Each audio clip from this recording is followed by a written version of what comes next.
Talvez você aí de casa já deve ter percebido que em alguns casos envolvendo homicídio ao volante, esse caso ele é julgado pelo tribunal do júri. Já em outros casos, você pode ver um juiz ou uma juíza julgando o caso e a pergunta que fica no ar é justamente a seguinte: mas qual a razão disso? Por que acontece dessa maneira? Esse é o tema do nosso vídeo de hoje. E, pessoal, nesse vídeo eu não vou pedir para vocês like, enfim. O que eu quero, do fundo do meu coração, é que você acredite nesse raciocínio que iremos construir nesse vídeo. Então a ideia aqui vai ser ir empilhando conhecimento para depois a gente conseguir responder a pergunta inicial, mas por favor, é muito importante para mim, para você, que haja essa sequência do conhecimento e construindo esse conhecimento para ao final você responder a pergunta inicial, o que vai me deixar muito, muito feliz.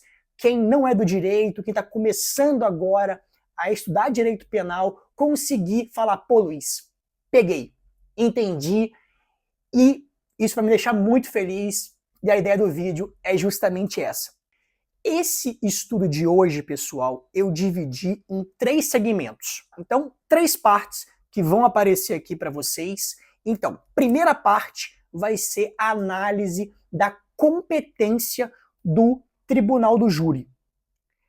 Uma análise bem rápida, só para a gente saber mais ou menos como funciona. O segundo ponto vai ser fazer aqui uma investigação também rápida sobre dolo e culpa no direito penal, como isso funciona, como isso está disciplinado. O terceiro ponto já vai ser direto a questão ligada à aplicação prática destas coisas que vamos aprender. Então, vamos aplicar na prática como funciona e conseguir efetivamente agora responder a pergunta inicial que eu formulei para vocês. Primeiro ponto, competência do tribunal do júri. Luiz, como é que funciona o tribunal do júri? Por que existe? Qual que é a história do tribunal do júri? Pessoal, o vídeo, talvez eu faça um vídeo só sobre isso, análise, história do tribunal do júri, mas aqui o que eu preciso que vocês entendam, até para o vídeo não ficar enorme, é que o tribunal do júri nem sempre foi assim, mas atualmente, já há muitos anos, o que o tribunal do júri julga? Ele julga os crimes dolosos contra a vida, sejam eles consumados ou tentados, bem como os delitos conexos e os continentes a estes crimes dolosos contra a vida. E você já vai falar, pô, Luiz, conexos ou continentes? Sacanagem, hein? Pessoal, aqui eu quero que vocês saibam que conexão e continência são institutos previstos no Código de Processo Penal. Eles têm regramentos próprios que são disciplinados no Código de Processo Penal, como eu falei.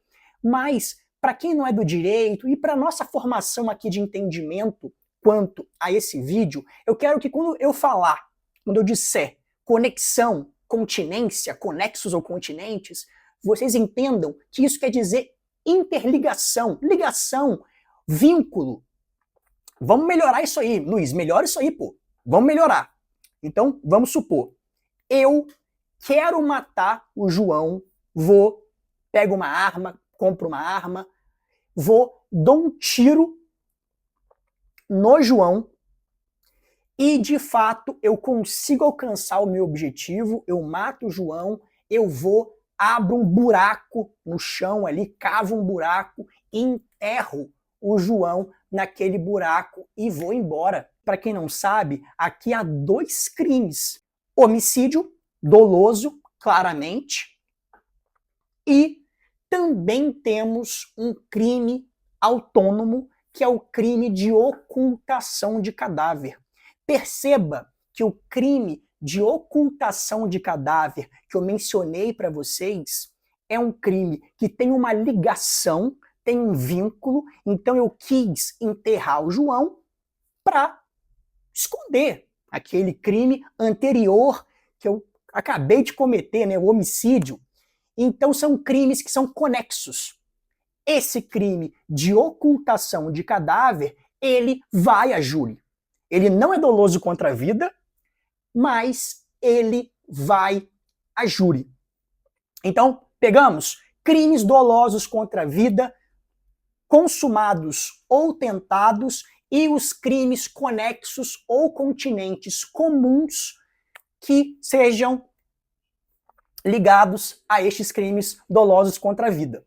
Beleza. Luiz, e o que são crimes dolosos contra a vida? O que são crimes contra a vida? É o que eu estou pensando? Pessoal, mais ou menos. Mais ou menos. Por que mais ou menos, Luiz? Porque assim, crime doloso, crime contra a vida, vamos pegar esse conceito agora aqui, crime contra a vida não é o que eu acho, não é o que o juiz acha que é, não é o que o advogado, o promotor. Crime contra a vida, esse capítulo, ele se encontra previsto no Código Penal. Então há um elenco no Código Penal dos chamados crimes contra a vida. Então perceba que isso está previsto de forma fixa no Código Penal. E quais são eles então, Luiz? Quais são eles? O clássico que vocês já têm em mente de cara, homicídio. Mas, além do homicídio, há alguns outros crimes previstos no Código Penal nesse capítulo ligado aos crimes contra a vida. E são eles o aborto, o infanticídio e o crime de instigação, auxílio ou induzimento ao suicídio. Aqui, pessoal, eu vou ter que fazer rapidinho um parênteses, só para quem quer dar uma aprofundada depois no tema. Não perca, não vamos perder a linha aqui, mas vai ser rápido esse parênteses.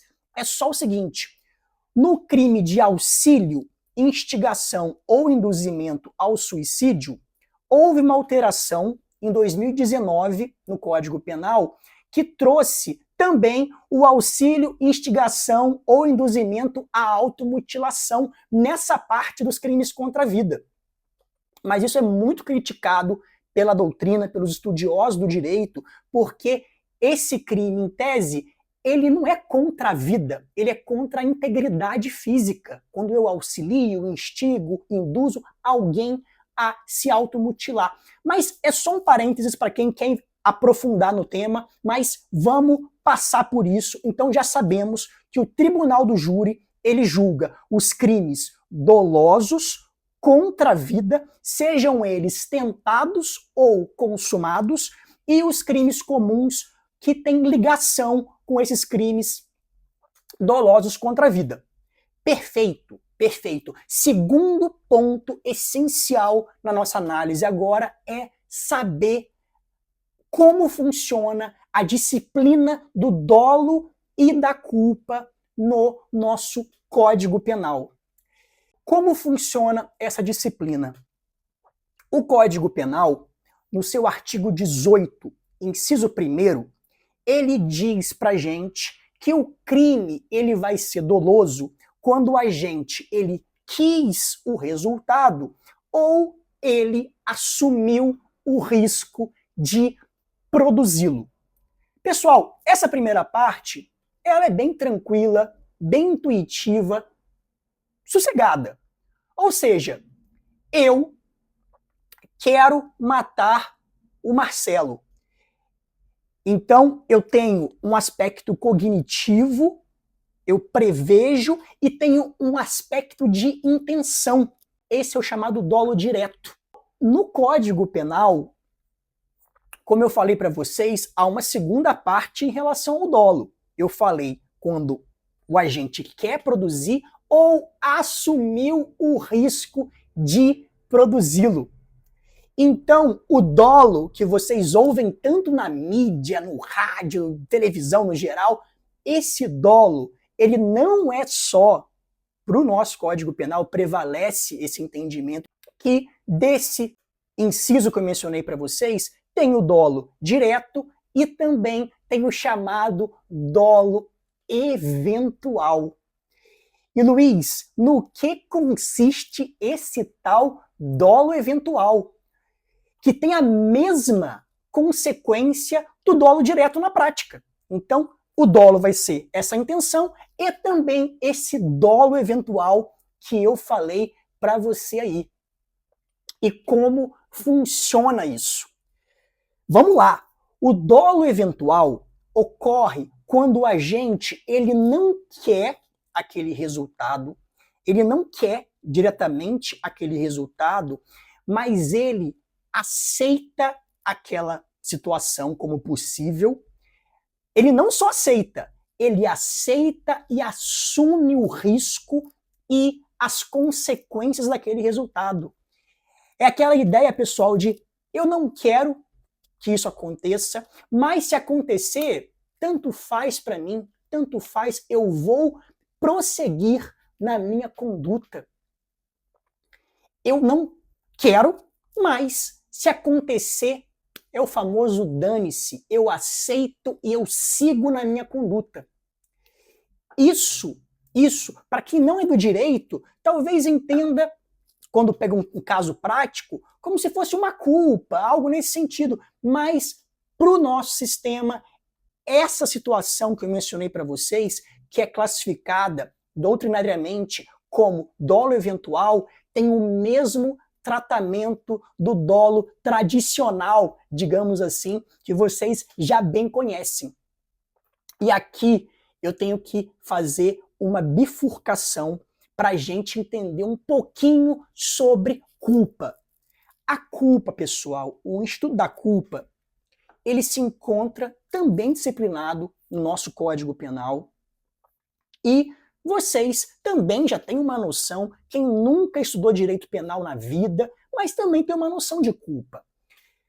Mas trazendo aqui um conceito um pouco mais rebuscado, técnico, digamos assim, mas sem juridiquês, sem enrolação, mas naquilo que é mais assim, estruturado pra gente, culpa é quando o agente, ele não quer alcançar esse resultado, o resultado ilícito, ele também não assumiu o risco de produzir nessa ideia de indiferença total, de aceito às consequências, que é o dolo eventual que a gente falou agora há pouco, mas o agente, esse indivíduo, ele age, tem um comportamento e por uma imprudência, uma imperícia ou uma negligência, ele vem a causar aquele resultado que lhe era previsível. Era previsível que ele poderia, com aquela conduta que ele teve ali, gerar um resultado gravoso, ilícito,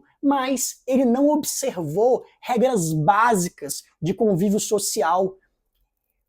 Ou porque ele foi afoito, ou seja, imprudente, ou ele foi negligente, ele não teve cuidados mínimos ali antes de ter a conduta dele, ou ele foi imperito, que é basicamente a ideia de que ele não era hábil a fazer aquela atividade, não tinha habilidade para aquilo, e mesmo assim ele quis prosseguir naquela conduta.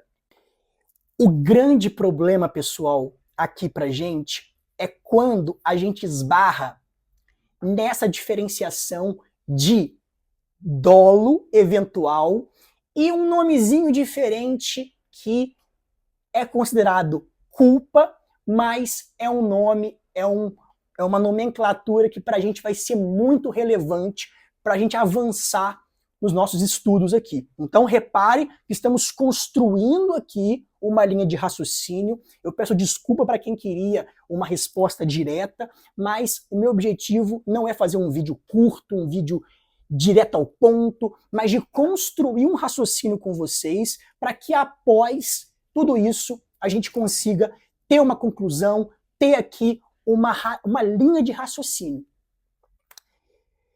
Então, Eu falei para vocês de dolo eventual e agora eu quero que vocês saibam que também existe uma nomenclatura, uma classificação de culpa que chama culpa consciente. Culpa consciente é quando a pessoa ela não quer o resultado, mas ela não quer, ela não assume o risco de causar aquele resultado de forma indiferente, de aceitar, tanto faz, também não tem isso, mas ela prevê o resultado como possível, ela entende que esse resultado ele pode ser alcançado, mas ela, pessoal, ela sinceramente acredita que por fatores da vida ou pela sua habilidade, ela não vai causar aquele resultado. Então é aquela pessoa que pega o volante e começa a correr para chegar em casa, tarde da noite, fura sinal, mas ela acha que ela tá ali muito bem, tomou ali um energético, assim, não. Eu sou piloto de fuga, dirijo muito, sou sinistro, então nada vai acontecer, não matarei uma pessoa na rua, mas ela vai e, infelizmente, atropela uma pessoa que está atravessando o sinal. Nesse caso, perceba que ela não assumiu propriamente com uma indiferença, mas ela acreditava sinceramente que ia conseguir chegar em casa, né, sã e salva, sem cometer qualquer crime. E agora que a gente construiu essa linha de raciocínio, vamos voltar à pergunta inicial que eu fiz para vocês. Luiz, por que? Me explica por que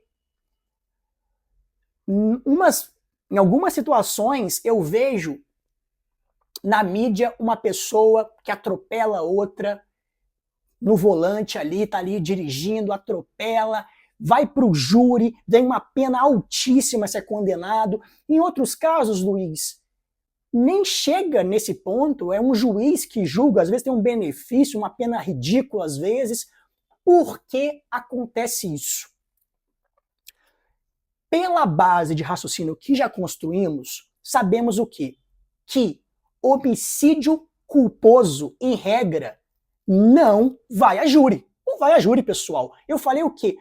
O homicídio doloso, ele vai. Por quê? O doloso é um crime doloso, né? Contra a vida. E aí, perfeito. O homicídio culposo, seja o homicídio culposo previsto no Código Penal ou, por exemplo, o culposo previsto no Código de Trânsito Brasileiro, que é o CTB, são crimes que não vão a júri. E, em regra, sabemos que os crimes ao volante, eles são, na maior parte das vezes, culposos. A pessoa não quis causar o resultado, ela não quis matar, vamos supor, pegar o homicídio aqui. A pessoa que está ali dirigindo, geralmente ela não quis matar a pessoa ao volante, né? Nem assumiu o risco, muitas das vezes. E aqui eu preciso que vocês peguem 3 cenários possíveis para a gente estruturar essa nossa ideia.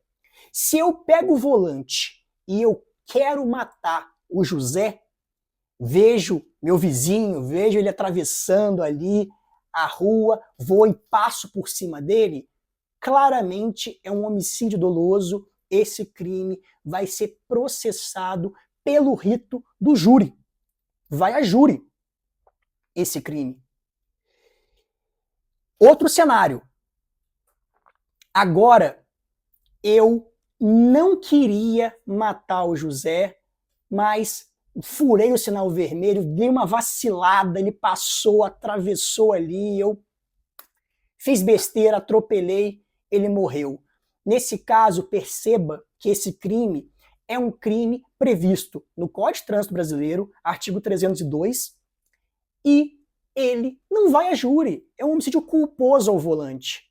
Ele não segue o rito do júri. Vai ser, se não tiver nenhum benefício penal aplicável ao caso, ele vai ser julgado ao final por um juiz ou por uma juíza.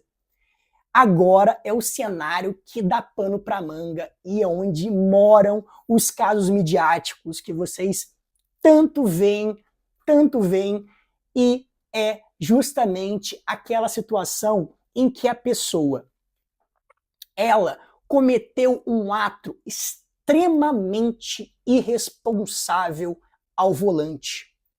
São esses casos midiáticos que a gente vê tanto, infelizmente a gente vê tanto. Então agora, com o que aprendemos, vamos à seguinte situação. Enzo, ele ganhou uma Ferrari do pai, ele saiu à noite, bebeu muita tequila, pegou o volante, um carro extremamente potente, né, um carro que tem um motor absurdo, ele começa, para se exibir, ele começa a acelerar o carro, dá aqueles barulhos no carro para mostrar poder, sei lá. Ele começa a fazer isso em frente a um barzinho, numa rua muito movimentada da cidade de São Paulo.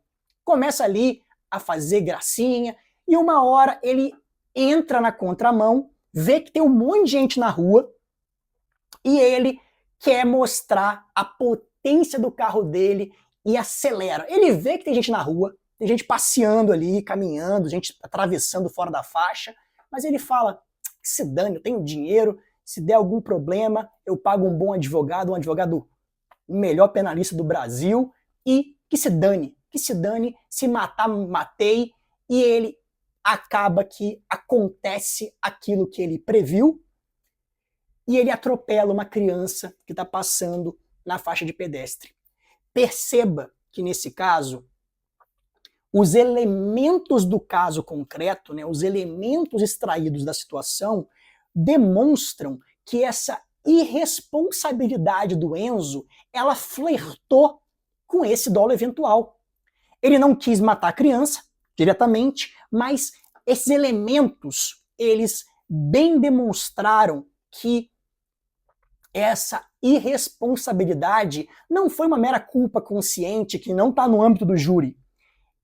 Essa situação flertou ali, abraçou o dolo eventual. E você vai me perguntar, Luiz, mas é muito complicado isso, Luiz, porque, pô, como é que eu vou entrar na cabeça do Enzo para saber se ele assumiu o risco, se ele não assumiu? Pessoal, ainda não existe isso, como, por exemplo, na série do Black Mirror, né? Que é uma série que eu gosto muito, naquele episódio Natal. Aqui, parênteses, quem não viu, veja, episódio incrível. Não dá ainda para entrar na mente e extrair o que a pessoa pensou. Mas caberá ao órgão ministerial, o Ministério Público nesse caso aqui, ficar muito atento e observar os dados do caso concreto para verificar se aquele comportamento do indivíduo, então o MP vai ter que coletar aqui os elementos para perceber se aquilo ficou no âmbito da culpa, e aí não vai a júri, ou se os elementos desbordaram, extravasaram a culpa e atingiram, abraçaram o chamado dolo eventual. Muito possivelmente, o que a defesa vai buscar fazer é desclassificar, é tirar esse rótulo de dolo eventual, quebrar esse rótulo para tentar levar para a culpa. E essa diferenciação, ela vai balizar, ela vai aqui direcionar para onde essa situação da vida concreta ela vai tramitar, se ela vai por um caminho muito tortuoso, que pode pegar uma pena altíssima, que pode inclusive, enfim, ser uma pena absurda, dependendo dos dados do caso, ou uma pena mais tímida, homicídio culposo, por exemplo, aqui, uma pena mais tímida, mais leve. Pessoal, isso é o que eu queria colocar para vocês hoje. Essa ideia. Então, eu quero saber agora de vocês aqui embaixo nos comentários se ficou alguma dúvida, se agora ficou mais claro para vocês como funciona essa lógica desses casos midiáticos que bombardeiam a nossa vida aí nas telas, infelizmente, que eles aparecem aos montes. E esse é o vídeo de hoje. Até uma próxima e eu vejo você.